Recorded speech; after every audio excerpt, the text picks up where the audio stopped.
Hallelujah, Hallelujah, Hallelujah, Hallelujah.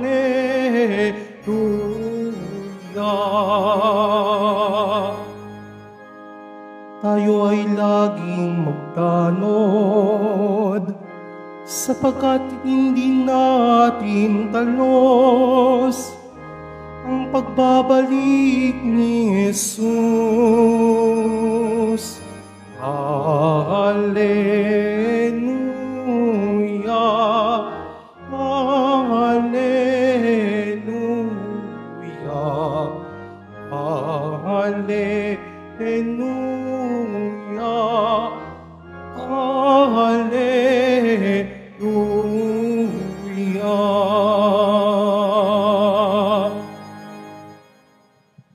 Sumainyo ang Panginoon. At sumaiyo rin. Ang mabuting balita ng Panginoon ayon kay San Lucas. Papuri sa iyo, Panginoon.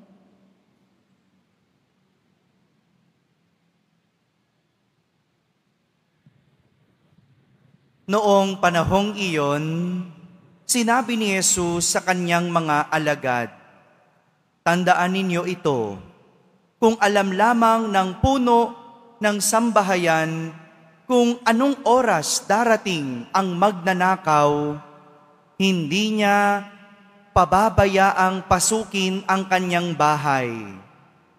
Kayo may dapat humanda sapagkat darating ang Anak ng Tao sa oras na hindi ninyo inaasahan." Itinanong ni Pedro, "Panginoon, sinasabi po ba ninyo ang talinhagang ito para sa amin o para sa lahat?" Tumugon ang Panginoon, "Sino nga ang tapat at matalinong alipin? Hindi ba siya ang pamamahalain ng kanyang Panginoon sa sambahayan nito upang magbigay sa ibang mga alipin ng kanilang pagkain sa karampatang panahon? Mapalad ang aliping iyon kapag dinatnan siyang gumagawa ng gayon pagbabalik ng kanyang Panginoon. Sinasabi ko sa inyo, pamamahalain siya ng kanyang Panginoon sa lahat ng ari-arian nito.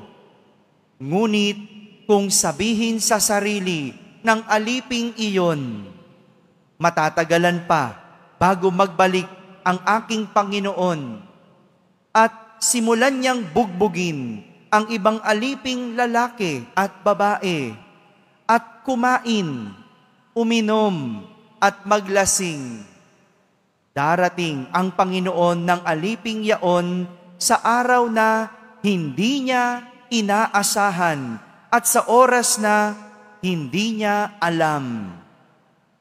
Buong higpit na parurusahan siya ng Panginoon at isasama sa mga di tapat. At ang aliping nakakaalam ng kalooban ng kanyang Panginoon, ngunit hindi naghanda ni sumunod sa kalooban nito, ay tatanggap ng mabigat na parusa.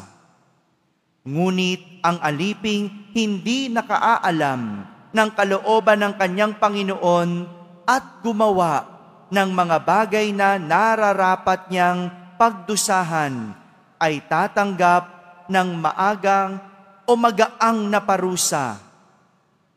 Ang binigyan ng maraming bagay ay hahanapan ng maraming bagay, at ang pinagkatiwalaan sa lalong maraming bagay ay pananagutin sa lalong maraming bagay. Mga kapatid, ang mabuting balita ng Panginoon. Pinupuri ka namin, Panginoong Hesukristo. Magsiupo muna ang lahat. Isang magandang umaga po sa inyong lahat. May kasabihan tayo na di bali ng manakawan, wag lang masunugan. No? Narinig nyo na po ba yon? Yung ganong kasabihan, di bali ng manakawan, wag lang masunugan. Kung papipiliin po kayo, alin po ang gusto ninyo sa dalawa? Hello? Manakawan? Huwag nyo paririnig yan sa gobyerno, ha? Talaga naman kayo, no? Pero ang hirap naman kasi nung tanong, Father, kung papipiliin sa dalawa, syempre, wala kaming gustong piliin. Oh, sa lugar po ba ninyo, ano ang uso? Nakawan o sunugan? Hello? Parehas? Parehas? Sa lugar ko, parehas eh. No? Madalas ang sunog, meron ding nakawan. No? Sa lugar nyo ba, walang nakawan? Meron. Meron. Sa panahon ngayon, sa oras ngayon, hindi nyo nga alam, ninanakawan na kayo. Yung magnanakaw, nakabarong. Yan na naman si Father, no? Sige na nga, ilayo natin ang usapin, no? Yung kasabihang, di bali ng manakawan, huwag lang masunugan. Sa isang banda, naniniwala man tayo, pero wala pa rin gustong manakawan. Tama ba? Siyempre. Kaya nga galit tayo sa magnanakaw. Kaya nga sigaw natin, ikulong ang magnanakaw. Kaya nga ginagawa natin ang lahat, wag lang tayong maisahan ng magnanakaw. Anong ginagawa natin? Andyang naglalagay tayo ng kandado sa pinto, di ba? Naglalagay tayo ng rehas o grills sa bintana. Minsan, meron tayong gwardya. O kung wala namang pangbayad sa gwardya, o yung mga high-tech dyan, anong ginagawa? Nagkakabit ng CCTV camera, hindi ba? Oh, yun nga lang, malabo. No? Pero, ibig sabihin, ito yung ginagawa nating paghahanda para hindi tayo manakawan, hindi tayo maisahan. Sa ganitong talinhaga, inihalin tulad ng ating Poong Jesus Nazareno ang pagdating ng Diyos. Hindi natin alam kung kailan, kaya dapat pinaghahandaan. Sabihin nyo nga po, pinaghahandaan. Parang isang katiwala na iniwan ng amo sa kanyang bahay. Ang matalinong katiwala, sisimulan agad ang gawaing bahay para pagdating ng amo, maayos ang lahat. Matutuwa siya, maliligayahan siya. Kapag ba ganyan, ang iiwan mong katiwala, hindi ba nakakatuwa? Pero mayroon din namang katiwala na kapag iniwan mo, sa halip na simulan agad ang trabaho, makikipagtsismisan. Manunood muna ng TV. Magpe-Facebook muna na magpe-Facebook.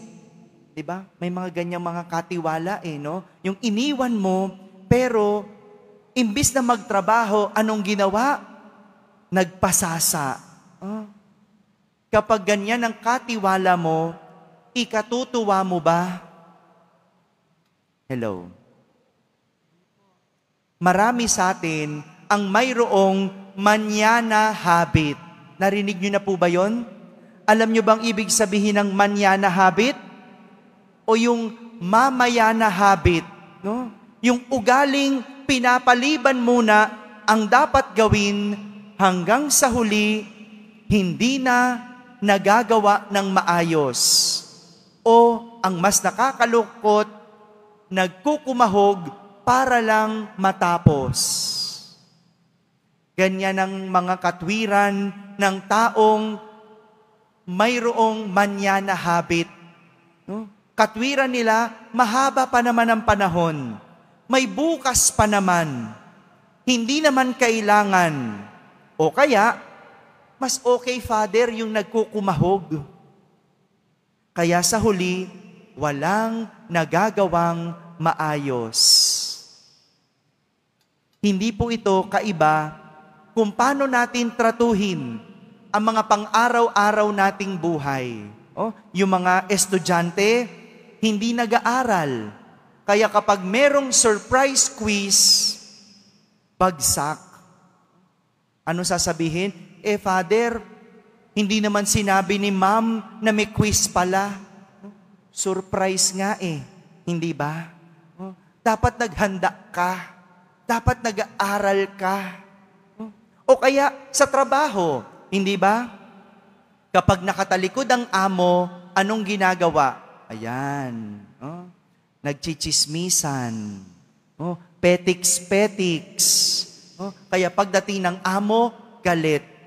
Tas magtataka ang trabahador, bakit galit yung amo? Hindi mo ginawa ang iyong trabaho mo. At ganun din, sa mga pangarap natin sa buhay, ilan sa atin ang natupad ang pangarap? Natupad yan dahil iyong sinimulan. Pero yung mga walang pangarap, walang nasimulan.